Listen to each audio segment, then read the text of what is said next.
ఈరోజు వేధించి కొడుతున్న సందర్భంలో ఎందుకు వేధిస్తున్నానంటే వర కట్నం ఇంకా ఎక్స్ట్రా కట్నం కావాలని చెప్పి వేధించడం జరుగుతుంది.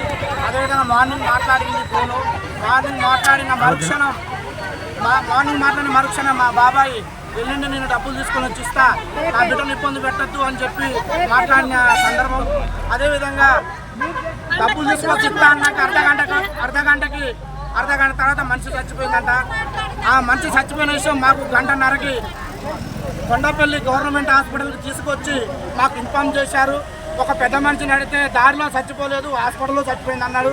మళ్ళీ హాస్పిటల్ సిబ్బందిని అడిగితే హాస్పిటల్ సిబ్బంది దారిలో ఆల్రెడీ చచ్చిపోయిన అమ్మాయిని తీసుకొచ్చి మార్చిలో వేశారు. మరి భర్త మామ లేరా అని అడిగితే వాళ్ళు స్టేషన్కి పోయి కంప్లైంట్ ఇవ్వడానికి పోయిర్రు అని చెప్పారు. తల్లిదండ్రులకి సంబంధం లేకుండా, తల్లిదండ్రులకి ఇన్ఫర్మేషన్ లేకుండా వాళ్ళని తీసుకుపోయి శవాన్ని తీసుకుపోయి గవర్నమెంట్ హాస్పిటల్ వేయడానికి గల కారణం ఏంది? మీరు రాకంటే ముందే పోలీస్ స్టేషన్కి వచ్చి ఫిర్యాదు చేయడం వల్ల కారణం ఏందో దీని మీద మాకు అనుమానాలు వ్యక్తం చేస్తున్నాం.